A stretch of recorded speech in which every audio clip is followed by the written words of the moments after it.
Oh, saat kita ingin melakukan proyek penguatan profil pelajar Pancasila, kita membentuk tim fasilitator terlebih dahulu. Apa sih fungsinya? Tim fasilitator inilah yang merencanakan, menjalankan, dan mengevaluasi proyek profil. Jadi, jika satuan PAUD memiliki jumlah SDM yang cukup, maka dapat dibentuk tim fasilitator di tahap perencanaan untuk bersama-sama merencanakan proyek profil. Kalau begitu, kepala sekolah dapat memilih satu koordinator terlebih dahulu. Kemudian, koordinator inilah yang akan memilih koordinator masing-masing kelas untuk tergabung dalam tim fasilitator. Saya mulai mengerti. Kalau begitu, di satuan PAUD kami yang jumlah pendidiknya adalah 6 orang, berarti semua dapat bersama-sama untuk merencanakan proyek profil. Kita semua adalah tim fasilitator di tahap perencanaan ini. Bagaimana tugas fasilitator di tahap pelaksanaan ya?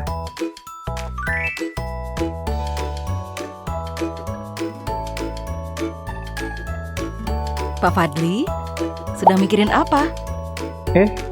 Bu Gali, ingat tidak tadi pas kita diskusi? Anak-anak sepertinya kebingungan saat kita mintai pendapatnya. Apa yang salah ya, Bu? Menurut saya wajar sih, Pak. Karena ini proyek profil pertama kita yang benar-benar melibatkan anak dari awal. Jadi wajar ya kalau mereka sedikit bingung. Iya juga ya, Bu. Tapi Bapak ingat tidak?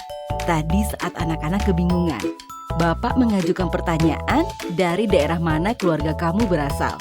Yang ternyata memantik rasa ingin tahu mereka loh.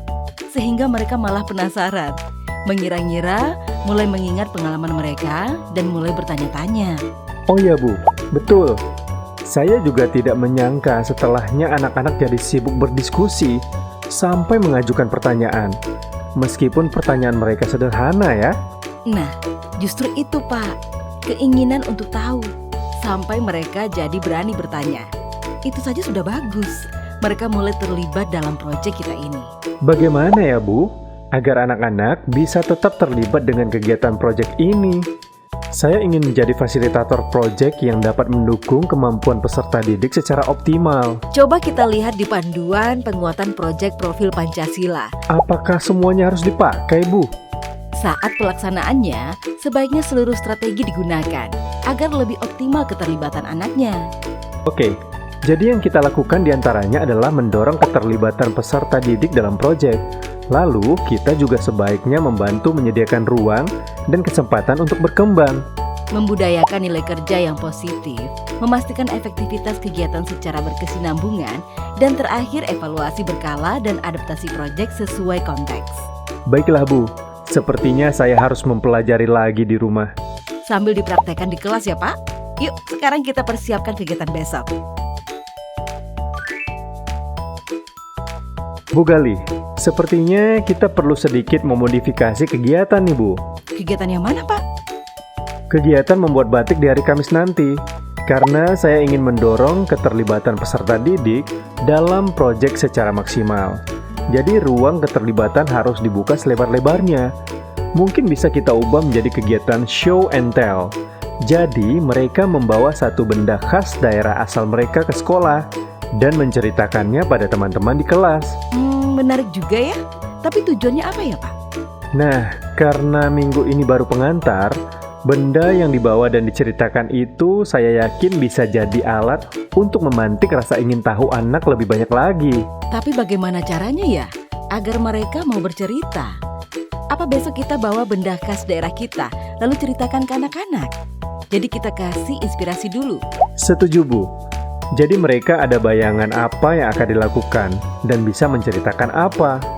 Kita harus bawa benda yang berbeda nih, Pak. Jadi ada banyak hal yang bisa diceritakan.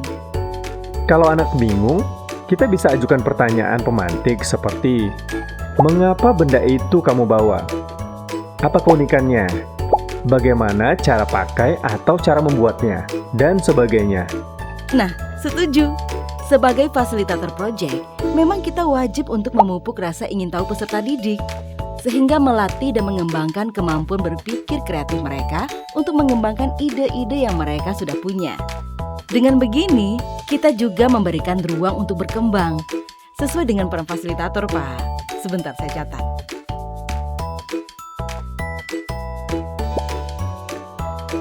Bu Galih, saya senang sekali dengan respon anak-anak hari ini. Lihat tidak, kalau getuk yang dibawa Kinan membuat semua jadi penasaran. Iya, Pak Fadli. Bahkan Kinan pun belum tahu bahannya apa, sehingga dia juga ikut penasaran. Tapi ternyata Kanza sudah bisa cerita proses pembuatan getuk. Wow. Iya Bu, pas saya tanya katanya dia pernah buat getuk dengan ibunya. Kanza yang lebih banyak mendengar, tadi mau bicara dan cerita.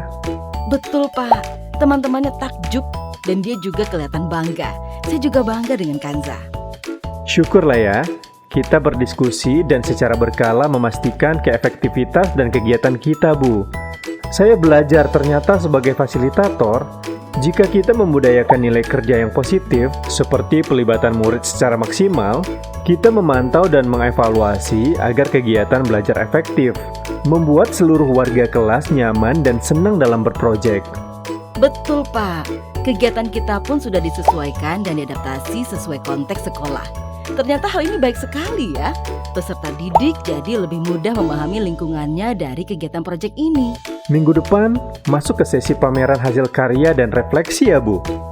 Seperti prinsip fasilitator yang tadi, kita berikan ruangan yang luas untuk peserta didik dapat memilih sendiri. Kita siapkan saja alat gambar, balok, dan benda konstruktif lainnya. Setuju, Pak.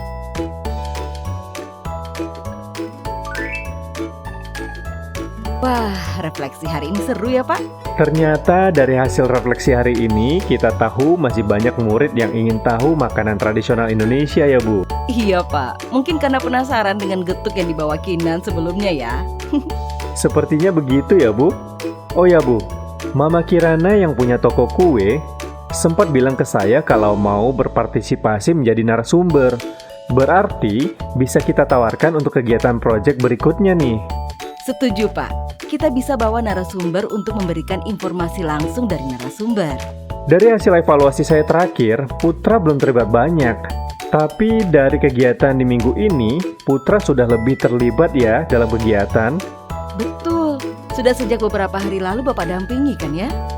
Iya Bu, ternyata dia bersikap seperti kemarin karena baru punya adik. Masih proses, tapi pelan-pelan dia bisa fokus sama kegiatan yang ia pilih. Syukurlah, ternyata sebagai fasilitator, evaluasi yang berkala juga penting ya Pak. Kita dapat melihat progres dari kegiatan dan peserta didik, sehingga kita bisa merencanakan pembelajaran selanjutnya. Betul Bu, sekarang saya mengerti bagaimana menjadi fasilitator proyek. Saya jadi lebih semangat dan gak sabar menunggu kegiatan untuk proyek selanjutnya.